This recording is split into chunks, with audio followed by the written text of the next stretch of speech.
Well, hello everybody, and happy St. Patrick's Day to you if you're watching this the day it comes out. I just hope you have already experienced the luck of the Irish first thing this morning. I've been thinking a bit about chronic challenges. It really began with a conversation I had with a man who has this chronic back pain, and it has been for years, and it's so debilitating. And yet he keeps his attitude good, and he stays strong and positive most of the time. But it's chronic. It's not going to go away, and he knows it's not going to go away. I have a friend who's an alcoholic, and he's in recovery. He's been sober without a drink for over 30 years now. But he still says he thinks about drinking. And he goes to AA meetings every week, sometimes 2 and 3 times a week, just to manage, to keep himself focused. I have another friend who has a son with mental illness. And when the son is on his medication, he does so well. He's doing so much better. And but my friend knows that it's always going to be something that he has to manage, and it isn't going to just go away miraculously. So it may not be an illness, but we all have these chronic challenges, things that just won't get fixed, won't go away. There are relationships that we just can't seem to heal, or there are behaviors that we can't seem to shake.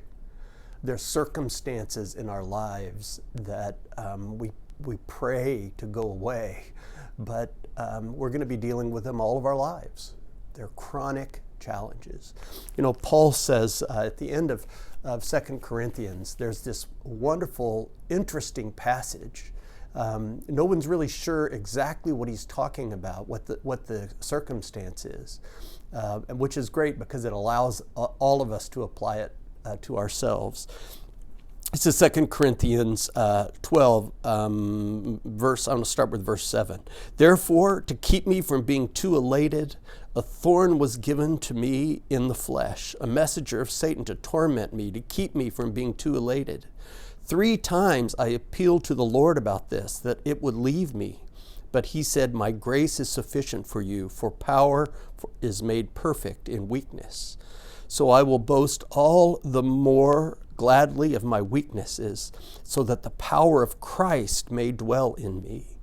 Therefore I am content with weaknesses, insults, hardships, persecution, and calamities for the sake of Christ.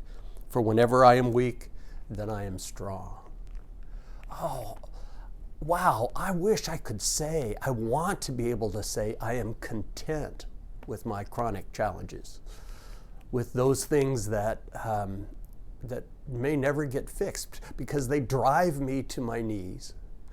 They make me realize that I'm not okay without God, that I absolutely have to have God in my life.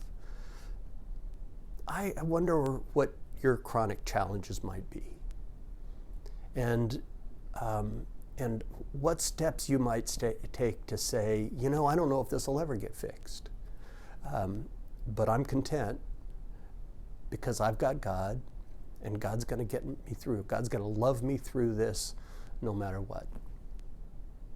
I love you, St. Luke's. I'll see you on Sunday, hopefully in person sometime soon, or certainly in our virtual services every single Sunday.